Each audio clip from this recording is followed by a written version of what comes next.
Okay, hello everyone, welcome to another episode of my channel. This is going to be a let's look at of Shards of Fate. It's a pretty old game now, but it hasn't been released yet, so I don't know if you can call it old. But a lot of people have probably covered this, how to play it, all of that kind of stuff, but I kind of want to do it too, because this is a game I feel very strongly for. This game's once again it's in beta. All of the people that either did the Slacker backer, which is currently available, I will link that in the description, as well as backed it on Kickstarter, which I did, got a copy of the game. Now, this is just another card game. Now, you could compare this to Magic, and you wouldn't be completely wrong in the similarities, which is also why there's a bit of a lawsuit between them right now, but that has not yet been resolved. Now, I'm going to play a random opponent with a deck that I think would very well demonstrate how the game works. I've spent a lot of time with this game, so I'm pretty sure I can give everyone a good feel for it. I might do some tutorial series on the tournaments, like the draft decks, and you know, how to do it if you want to get into this game. I'm not sure though. I also might do deck guides and things like that. But this deck is pretty basic. It's actually a rushed deck. It's not going to be exactly mowing down the enemy, but it's okay. I give it a 6 out of 10. Now, as you can see, this is my hero on the left, and now he's going to be in the bottom. Every hero has a power. For me, when I have two of a certain type of shard, or actually just one, if I have two shards, which is my resource pool. Okay, I'm sorry. I'm stumbling a little. I will explain this a little better by actually playing the cards and showing you everything updating. I think that'll be much easier to understand than my random babbling. Now, you probably noticed this board is sexy as hell, and you're not wrong, this board is seriously sexy as hell. But yeah, now, this is a resource. This works similar to how lands do in Magic. I play it down, it joins my little counter, though they don't have any effects, and I gain 1 point. This point is pretty much just for this ability, that every hero has one of. Now, I also have, you know, pretty typical cards. You can zoom in on them by right-clicking, and it does it very well. It looks very good. See, now, for example, this card, which is a pretty good card. Let me end my phase and not make this man wait too long. Troops get -1 attack and -1 defense, and defense is basically health. If it goes to 0, a unit will die. And troops do heal every turn, I will point that out. Okay, there we go. He's played a bit of a powerful card.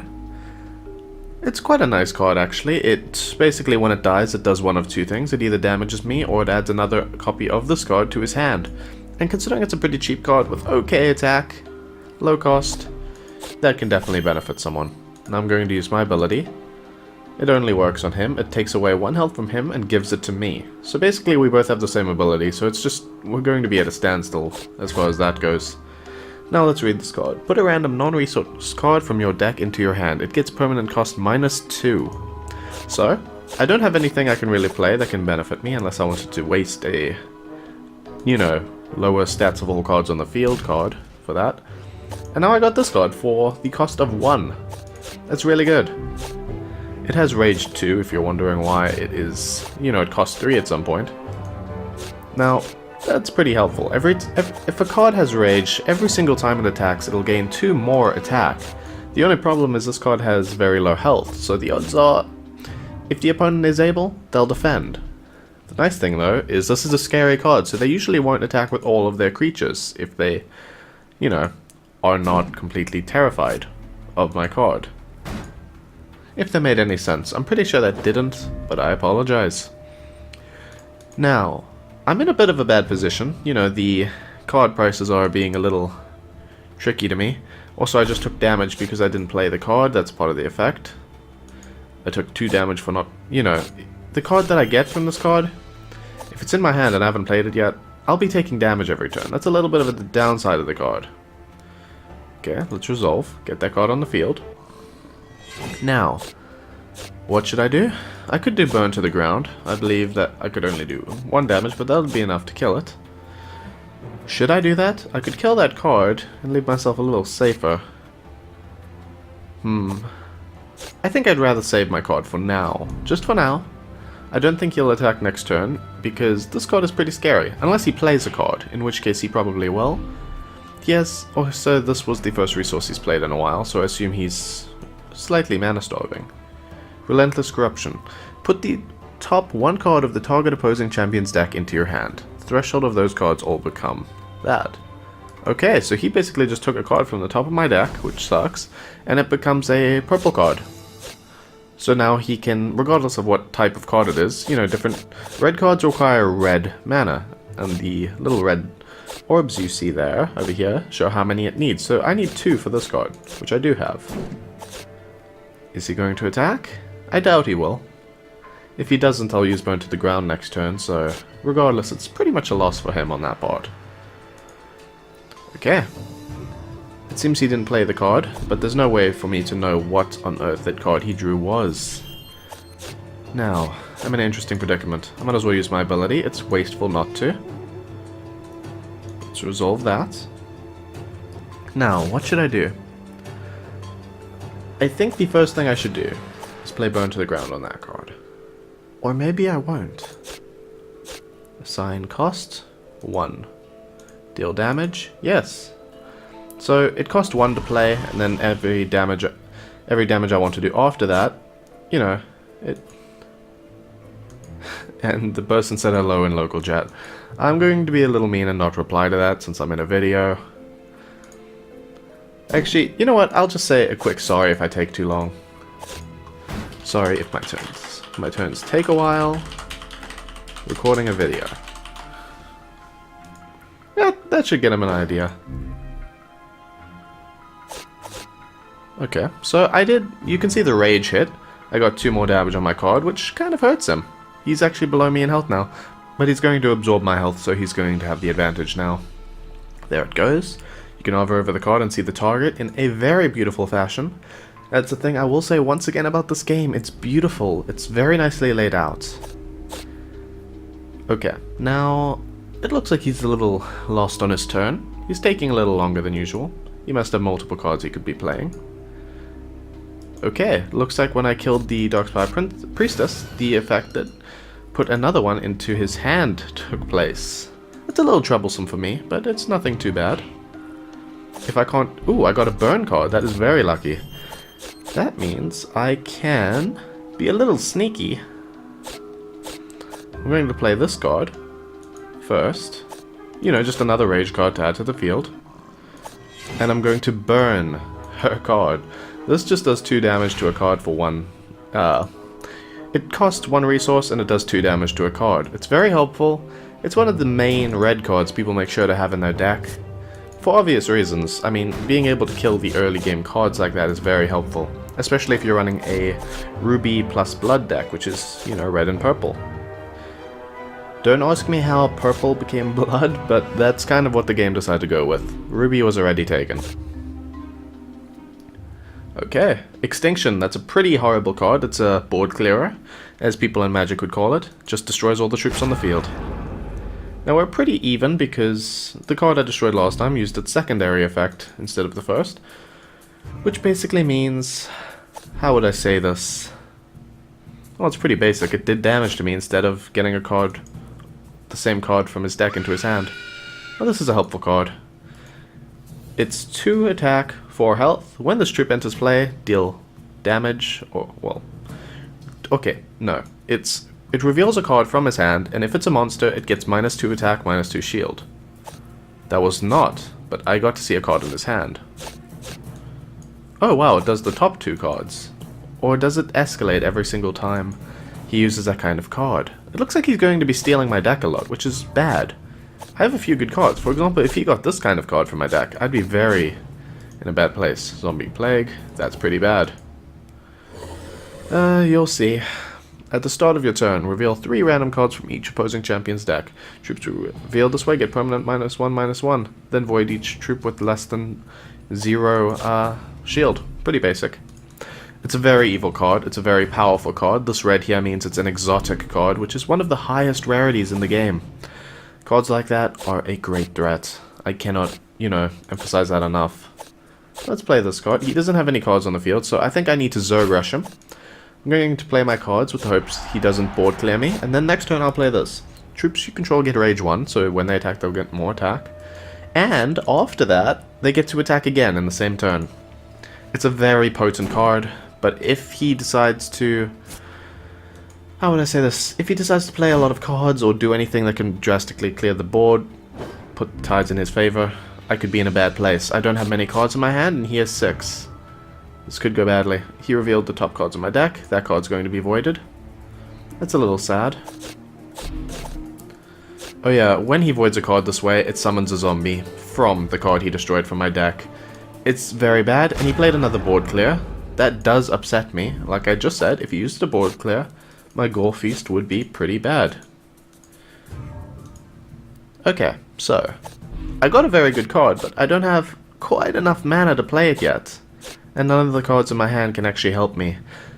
If I pick up a resource next turn, though, I'll be able to play it. It's a very powerful card. 4 health. It can fly, so no non-flying units can attack it. It has speed. You know, it can... Once I play it, it can attack. And it has Rage 4. Every time it attacks, it gets 4 more attack. So I'm glad he used the board clear already, after I got my very good card. Okay. Well, he's being a good sport. Pretty enjoy. That's one thing I will say as well. I know this is a weird thing to say, and it's in beta, so the community is different, but the community in this game is really good. Everyone's so friendly. I think using this card on the Ash Harpy might actually make me win. If he can't kill the Ash Harpy straight away, there's not much he'll be able to do. But at the same time, he's kind of hurting me here. Oh, I have to kill a card from my hand. Let's kill Sorrow. Yeah, it's the least best card in my hand, but there were no bad cards in my hand, so that kind of hurt. Whenever you play that card, you know, the enemy has to discard a card, but they get to choose which one it is, but it's still very valuable. Now let's play Ash Harpy. He might be a little scared of that card. Who knows? Let's just resolve that little effect. He's now at 9 health, and I can attack straight away. He can defend with that unit, but, you know, I won't die from it, and I'll still get attack up. If he chooses to guard, it won't affect me too much. I'm going to use Gore Feast next turn if he can't kill this. And he chose to guard. There we go. Another interesting thing, if you obviously don't know yet, units can actually... You got another zombie, because one of my units with only 1 defense got revealed again, and died. But a nice thing that you might not notice, you know, you heal every turn. And you can defend with multiple units at the same time, though he can't because this unit is flying. Okay, well this is taking a little while. It seems he's having a bit of a stuck-in-thought moment. I'm hoping he doesn't think through the fact that I could attack twice this turn. Oh gosh, that's scary. When this troop dies, put it in your hand again. When this troop enters play, target opposing troop gets permanent minus attack equal to this troop's minus attack. It's okay. I should still be able to win with Gore Feast. But he doesn't know that, so I'm assuming he's going to go all out and attack me. And he used up most of his resources, so he shouldn't be able to play anything too scary now. He also doesn't have any flying units yet. Very helpful. Now, let's see. Okay, my unit's still safe and sound. He definitely won't be suspecting this. Let's play Gore Feast. Gives my unit more rage and 2 attacks this turn. Let's see how this goes. Let's attack him directly. Pass priority. There it goes. Deal combat damage. It's just 6 damage, but now proceed to end phase. Now watch this. Pass priority. I get to attack again. This is very helpful when you have a huge armada, but it should do. Now let's just say GG to be a good sport. Once again, that happens a lot in games. You have nice little conversations with the players. The community is great. The game is extremely fun, as I hope you got from this little video. And I'm going to look over a few other things after this game is done. This is not all I'm going to show you. There we go. Victory. Now, I'm pretty glad I won, obviously, but now I can show you that because I won, I actually got 100 more gold. I had 400 at the start. Gold is basically a method to open chests, which you get for buying packs, which right now I will complain about. Packs are... You cannot earn the packs. The packs are pay for the packs, or you don't get any packs. That is how it is right now. There will be PvE cards unlocked when the story mode is unlocked, which you can see over here, but it's not in the game yet, but it will be. You'll be able to earn PvE cards, some cards only usable in PvE, and a few cards that you can use in PvP from PvE. The only problem is, they haven't announced a single thing on if they're going to make cards, all of the cards in the game, earnable, like Magic does, like Hearthstone does, or if they're going to just go pay to win and make the cards extremely hard to get. That is the problem I have with the game. Now, let's go into the open pack menu, and I'll open one pack for video purposes. You can see I have quite a few from being VIP for a very long time. And now, these are the chests. Every time you open a pack, you get a chest. Now, let's see which one I can afford. I don't have much gold. How much does this kind of chest cost? 1,200. Let's go down in rarities. No spins, no spins, no spins. Yeah, this is the most cheap pack, so 12 wins for the cheapest, and this is an exotic chest, which costs 30,000. So I won't be able to do that this video, but let's open one pack, just to show you this beautiful animation showing you how gratifying it is when you open a pack. Now you just click. Okay, well, never mind. It takes a while sometimes. I was a little scared it was going to be a bug, because that bug does exist, that the cards will never flip over. Now, let's look at these cards. They're pretty basic cards, the different attributes you can get, which all require different types of resources to be in your deck. It's a little bit of a balancing act. And the good card in the pack, which is always, you know, displayed at the bottom. If you would lose the game this turn, your health becomes 10 instead. That's really good, and it's a quick action card, so what you can do with this, if he attacks you and you're about to lose, just play this quick action, you'll get some health back. That's extremely helpful. I think I might actually make a deck revolving around that. And there is the chest that I got from that. Very helpful. Let's put that in the stash. Let's go back. And now I'll show you a little bit of the tournaments. I'm very sorry, my English died in a hole there.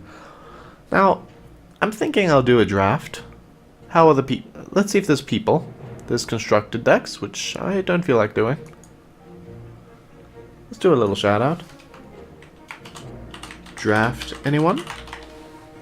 Well, let's just go in the draft and see how it fills. It usually fills quite well. Costs 100 and 3 booster packs, or if you don't have booster packs, it will cost you 700 platinum. Once again, this is paid currency. I really don't like how they did that, but it is what it is. Okay, so now you can see the player list, Puritas and Yuki. You're probably noticing my name is really simple and short. You know, usually these names are taken. Once again, got it with the Kickstarter, I really like that. There are actually a lot of unique names still available. And that's the really cool thing. If you want to get into this game, I know it's a weird thing to say, but I'd recommend you buy it just to get the cool name. You know, for example, say your name is... how do I say it? You know, Edmund McMillan 1396. You could just be Ed. ED. It might not even be taken yet. There's quite a few little things like that that aren't taken, and I see a lot of names that are quite nice too. K-Man and all this kind of stuff. You know, nice and short. It's always nice to see that kind of thing. Well, it looks like the draft is definitely not going to start. It's a weird hour for me to be doing this, so that's pretty normal. I apologize that I won't be able to demonstrate that, but I will probably cover it in another video. If you enjoyed this video, please give a like and subscribe. Thank you for watching. If you want to see different videos, please ask in the comments.